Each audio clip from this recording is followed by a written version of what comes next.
Golden temples, roaring waterfalls, and a tourist invasion? Nikko's breathtaking beauty is no secret, but can you still find its ancient magic amidst the crowds? We dove into the heart of this UNESCO wonder to find out, and what we discovered might surprise you.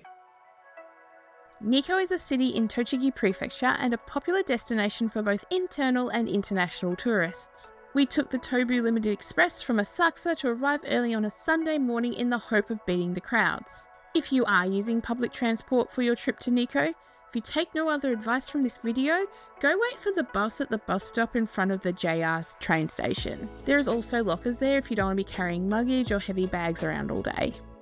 Our plan for the day was Suzenji Temple, Lake Suzenji, Kigon Falls, Jishogu Shrine, Rennoji Temple, Shinkyo Bridge, Shioin Gardens, and Kanamagafuchi Abyss.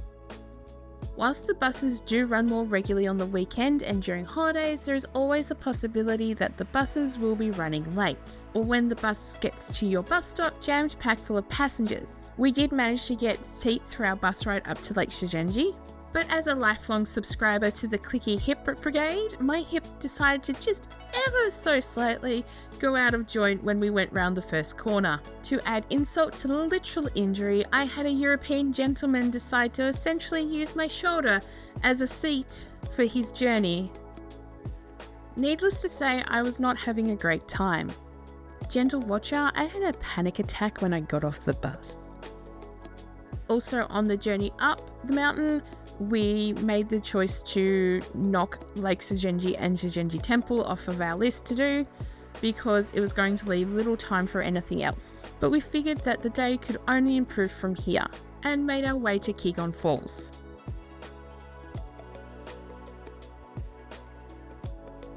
Kigon Falls is one of Japan's 3 most beautiful waterfalls and the most famous of Nikko's waterfalls. At a height of 97 meters, Kigon Falls is the only exit for water from Lake Suzenji. You can view the waterfall from the car park, but it is absolutely worth the 1250 yen, or if you already have the Nikko All Area Pass free, to ride the elevator down to the viewing platform. Whilst it was overcast and misty when we visited, it was awe-inspiring to see the waterfall surrounded by the trees beginning to change colour for autumn.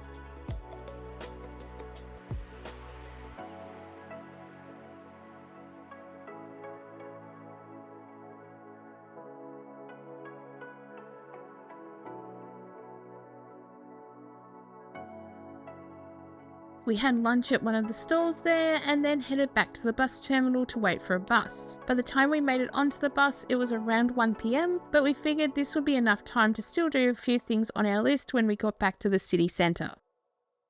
For the bus ride down, I do need to offer some context before I tell you what happened.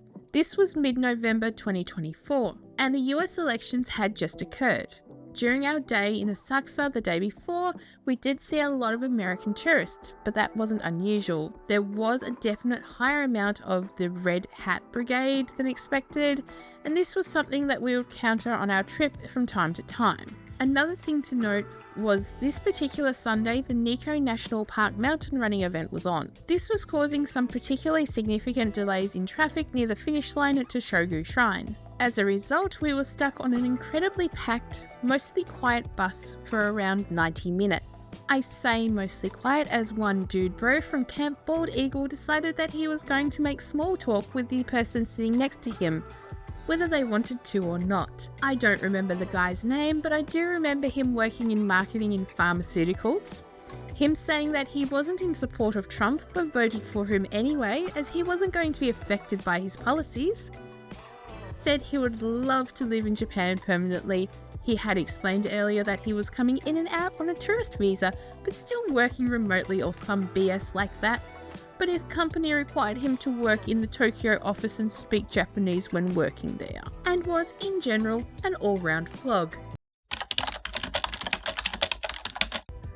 Let's just put it this way, by the time the guy got off the bus, everyone still on the bus was incredibly relieved. The bus delays do bring a question to mind though. Does Nikko have an over-tourism problem or an infrastructure problem? Whilst the infrastructure to get people in and out of Nikko in relation to trains is quite good, and the roads are also very good, The public transport and amenities do leave you wanting more. The intersection near Shinkyo Bridge was a particular sticking point for our day. I was hoping that most of the delays that we experienced were due to the mountain run, but from anecdotal evidence, it sounds like it is a common occurrence. Add this to the fact that Japan has an incredibly large internal tourism industry, plus the record numbers of international tourists visiting Japan, it is a recipe for problems that don't have one single solution. But let me know your thoughts below about the over-tourism issue in Japan. Our next stop was Tushogu Shrine. Tushogu Shrine is a memorial to Tokugawa Ieyasu, the founder of the Tokugawa shogunate, which ruled Japan from 1603 to 1868, also known as the Edo period. Ieyasu is enshrined in a mausoleum at the shrine. During the 17th century, Ieyasu's grandson expanded the complex to the size it is today. It is an incredibly ornate and well-detailed shrine. Gold is used in abundance in and around the wooden carvings that decorate the shrine's buildings. Paired with the forest surroundings, Tushogu Shrine is a must-visit.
Rinnoji Temple is nearby to Tushogu Shrine. Whilst we didn't go into the temple itself, as it was close to closing time, we did see the main buildings. Rinnoji is Nikko's most important Buddhist temple, as it was founded by Shodo Sonin, the Buddhist monk who introduced Buddhism to Nikko in the 8th century.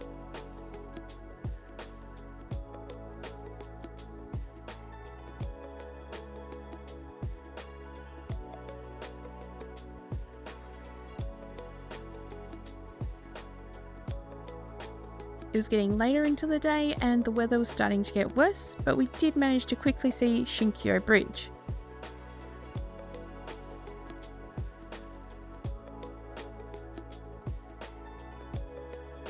We grabbed some konbini food, went to the bus stop and headed up to our hotel for the evening. Now, if you've seen our 21 days in Japan video that came out last week, you'll know that we stayed at the Hotel Natural Garden Nikko. It was a really enjoyable experience. Yes, the rooms are a little bit dated, but it was incredibly comfortable. They have an indoor and outdoor onsen, a really nice common room where you could just sit and chill or play pool, and the staff were incredibly friendly.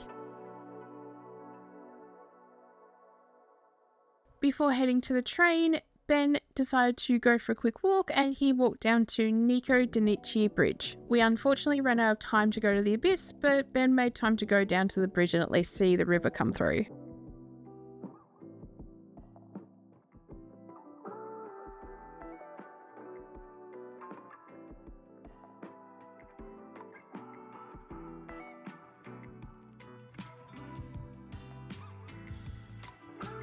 Nikko is an absolutely gorgeous place. However, the issues with navigating the area, especially if you're reliant on public transport and can only make it on the weekend, do add a layer of unneeded stress and anxiety. I would love to return again, but we'll do so using a rental car and during midweek when it's hopefully somewhat quieter. Thank you so much for watching this far into the video. If you are currently planning your trip to Japan, we do have a playlist of our Japan videos that you should check out. Or if you want to see a quick overview of what we did this trip to Japan, make sure you check out this video here.